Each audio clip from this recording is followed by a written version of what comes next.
kita akan segera aja langsung nih, buah pinang itu ternyata banyak ada yang bagus untuk mata, untuk bagus buat gigi juga. Iya.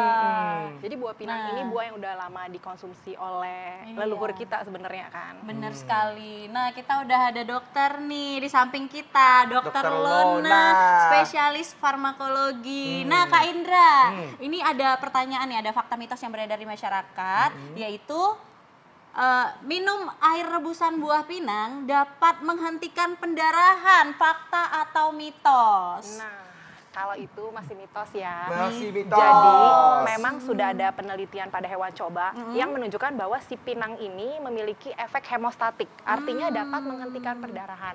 Namun kalau mau digunakan pada manusia untuk tujuan terapi menghentikan perdarahan, tentunya saat ini belum bisa, karena kan kita belum tahu nih cara penggunaannya bagaimana, dosis terapinya seperti apa, apakah aman kalau dikonsumsi oleh orang dengan gangguan sistem pembekuan darah gitu. Jadi saat ini belum direkomendasikan.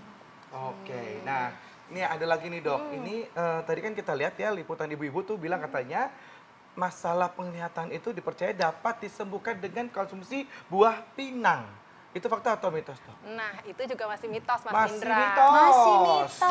Kita tahu nih yang namanya gangguan penglihatan, penyebabnya kan bervariasi. Yang paling sering itu adalah katarak.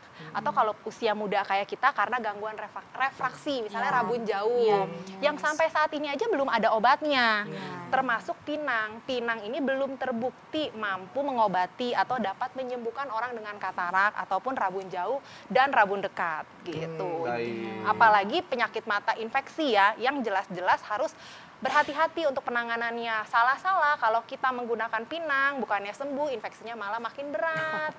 Bener dok. Gitu, jadi sangat berhati-hati. Yes. Oke, nah ini banyak banget nih, yang buah pinang, orang Papua, orang Sumatera Barat ya Kak Indra ya. Buah pinang dicampur dengan sirih, diuntel-untel terus dimakan, katanya dapat memperkuat gigi. Jadi banyak orang beranggapan bahwa buah pinang ini mampu memperkuat gigi. Ini fakta atau mitos, dok?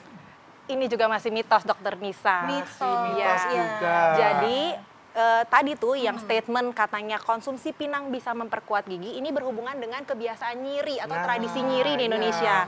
Nyiri itu kan pada umumnya pinang ini kan dihancurkan atau dihaluskan, terus dilinting sama sirih, terus dikunyah-kunyah. Nah, kenapa sampai diduga konsumsi pinang atau menyiri ini bisa memperkuat gigi? Karena kan dapat merangsang produksi air liur. Dengan merangsang produksi air liur diharapkan gigi lebih terlindung dan lebih kuat atau lebih terjaga kekuatannya. Lebih bersih. Lebih bersih. Buffer alami. Iya, karena dibersihkan sama air liur yang produksinya meningkat. Namun yang tidak diketahui ini bahayanya. Bahaya dari menyirih dengan sirih dan si pinang ini. Apa tuh dok? Ini dia nih. Pada saat dia nyiri atau ngunyah si sirih dengan pinang, kan produksi air liur terus bertambah. Di air liur itu kan ada enzim, ada protein. Yang ternyata enzim sama protein yang ada di air liur kita ini, kalau digabung sama si pinang, dapat menstimulasi atau memicu keluarnya zat beracun dari si pinang.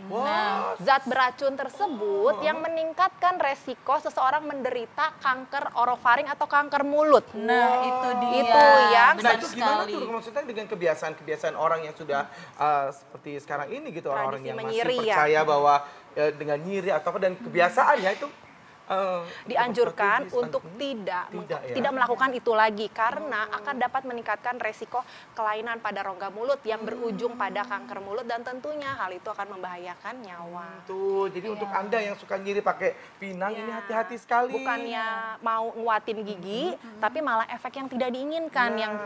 Itu dia. Ini benar-benar ini harus disosialisasikan ini ya. Betul. Harus seperti ini. Dan memang sudah tidak dianjurkan lagi tradisi menyiri itu. Nah dok, ini konsumsi buah pinang dan olahannya dapat membuat detak jantung lebih cepat dok.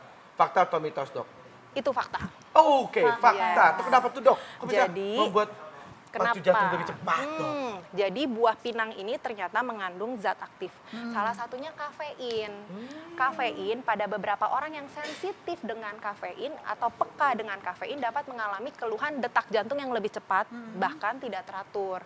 Walaupun tidak semua orang yang mengkonsumsi pinang akan mengalami hal tersebut. Hanya sebagian orang yang memang sensitif atau peka dengan kandungan kafein. Jadi tetap harus berhati-hati, dan kita tahu kalau memang kita sensitif dengan kafein lebih baik menghindari. Apalagi sampai dikombinasi dengan kopi ya. Gitu. Oke, baik dok. Nah, ini ada lagi nih dok, orang beranggapan nih katanya ya, luka sembuh dengan olesan buah pinang yang sudah dihancurkan. Nah, ini fakta atau mitos? Nah, ini juga mitos tentunya. Mitos. Memang nih, Dok, pinang ini memiliki kandungan bahan aktif atau senyawa yang memiliki manfaat antibakteri, antivirus. Tetapi kalau kita mau oleskan di luka, tentunya harus sangat berhati-hati. Luka itu kan biasanya infeksi penyebabnya ya. Dan di situ ada berbagai mikroorganisme. Kalau kita gunakan pinang yang kita nggak tahu bersih atau enggak, bagaimana mencucinya yang baik dan benar, alhasil infeksinya bukan sembuh nih, kita nambahin lagi kuman yang kuman di. Tapi dok, kalau dibersihin udah bener segala macam gitu dok, ada nggak sebenarnya kemungkinan untuk Karena bisa kan itu? Kemungkinan tetap ada, tetapi belum dapat digunakan sebagai obat untuk menyembuhkan luka, Mas Indra. Baik, itu yang Karena paling penting, ya. segala sesuatu kalau kita mau pakai untuk obat harus benar-benar terbukti aman dan bermanfaat. Nah, Dan itu dia. itu melalui proses Proses-proses, panjang. betul ya, penelitian ya dok ya. Betul, karena Baik. dikhawatirkan bukan manfaat yang didapat, tapi efek yang tidak diinginkan, Mas Indra. Betul dok. Nah, nih dok, ada lagi dok. Gangguan pencernaan itu dapat diobati dengan konsumsi buah pinang dan olahannya. Itu fakta atau mitos? Jangan jawab dulu dok. kagetnya double ya. Dua-duanya udah kaget ya. Pemirsa di rumah juga pengen tahu kan seperti apa tadi jawabannya? Sesaat lagi bersama kami di Ayo hidup sehat.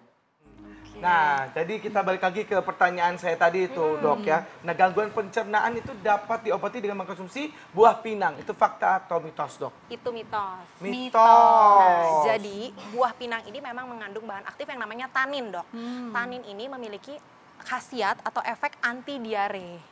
Tetapi kalau kita mau menggunakan buah pinang saat ini nih untuk mengobati diare tidak dianjurkan. Kenapa? Karena sekali lagi kita belum tahu nih kalau digunakan untuk mengobati diare efek sampingnya seperti apa sih, dosisnya bagaimana, cara penggunaannya seperti apa. Jadi sama sekali belum terbukti bermanfaat dan aman untuk pasien-pasien diare, khususnya untuk mengobati diare. Walaupun memang mengandung tanin gitu. Karena kita tahu efek samping mengkonsumsi pinang itu cukup bervariasi. Mulai dari keluhan mual, muntah, diare, bahkan diare bisa menjadi efek samping dari mengkonsumsi pinang sampai insomnia dan kejang-kejang. Waduh, Gitu. Banyak Jadi juga ya efek hati-hati sampingnya. ya. jadi harus berhati-hati. Awalnya mau mengobati diare, awalnya mau mengobati diare malah jadi kena masalah kesehatan yang lain kan. Iya, gitu. betul. Bicara soal kejang-kejang nih dok ya, berarti konsumsi buah pinang ini bisa menyebabkan keracunan dong. Ini fakta atau mitos? Mengkonsumsi buah pinang dapat menyebabkan gejala keracunan, itu fakta. Oke. Segala sesuatu nih Mas Indra, kalau kita mengkonsumsinya berlebihan, apalagi jangka panjang secara tidak tepat, tentunya akan menimbulkan gangguan kesehatan. Salah satunya keracunan, termasuk buah pinang. Buah pinang ini mengandung bahan aktif yang akan mempengaruhi sistem organ kita. Salah satunya organ saluran cerna, sistem saraf pusat, yang kalau pada mereka yang sensitif dengan kandungan bahan aktif yang ada di sini, itu bukan manfaat yang didapat, bukan efek menyenangkan yang didapat, malah keluhan yang tadi saya sudah sebutkan tuh, keluhan saluran cerna merasa terganggu, mual, muntah, diare, kurang tidur atau tidak bisa tidur tepatnya sampai kejang-kejang. Waduh, jadi Serem ini juga ya. tapi dok beranggap. Sayang. Betul. Nah ini tapi dok, ini banyak orang yang beranggapan tingkatkan nafsu makan dengan konsumsi buah pinang dan olahannya. Fakta atau mitos tuh dok? Nah, ini nyambung nih sama pernyataan tadi. Iya. Itu juga mitos, Mas Oh, Indra. mitos. Karena si buah pinang ini juga bekerja di sistem pencernaan, dia meningkatkan aktivitas sistem pencernaan, makanya ada statement yang tadi Mas Indra bilang, kata masyarakat bisa meningkatkan nafsu makan, padahal tidak. Walaupun dia meningkatkan aktivitas sistem pencernaan. Kenapa demikian? Karena kalau orang mau mengkonsumsi sesuatu untuk tujuan meningkatkan nafsu makan, kan nggak mungkin sekali ya, jangka panjang. Kita tahu mengkonsumsi buah pinang secara tidak tepat, apalagi jangka panjang, itu berpotensi menimbulkan gangguan kesehatan. Jadi tidak dianjurkan Tidak kalau Mas dianjurkan ya, Indra mau ya. meningkatkan nafsu makan dengan mengkonsumsi buah pinang. Mendingan yang lain yang lain aja aja. ya dok ya. Ngomong-ngomong Kak Indra, rasa buah pinang apa tuh rasanya? Getir. Nah, Getir. udah Sepet rasanya ya? nggak enak. Oh gitu. Jadi Nah, Dok. apa nih supaya kita mendapatkan manfaatnya nih dok? Mungkin ada masukan-masukan ini untuk jadi atau tips harusnya aman, dihindari? enggak. Tips aman. Jadi tips aman mengkonsumsi buah pinang. Buah pinang boleh saja dikonsumsi, tetapi tentunya harus sangat berhati-hati. Harus pastikan dulu memang tidak memiliki gangguan fungsi organ. Tapi kalau untuk ibu hamil, wanita menyusui, anak-anak tidak dianjurkan mengkonsumsi buah pinang. Terus yang penting nih, orang mengkonsumsi buah pinang pada umumnya untuk meningkatkan stamina atau energi. Nah, saya perlu tekankan di sini tidak cukup hanya mengkonsumsi buah pinang kalau kita mau meningkatkan stamina atau energi. Betul, buah pinang ini memiliki kandungan bahan aktif yang katanya bisa meningkatkan stamina atau energi. Tetapi kalau kita mau meningkatkan stamina atau energi dengan hanya mengkonsumsi buah pinang itu percuma saja. Untuk meningkatkan stamina selain mengkonsumsi buah pinang dengan cara yang benar tentunya harus makan yang sehat dan bernutrisi. Itu dia. Jangan sampai kurang cairan, minum air putih yang cukup dan latihan fisik atau olahraga teratur setiap harinya. Oke, baik dok. Terima kasih.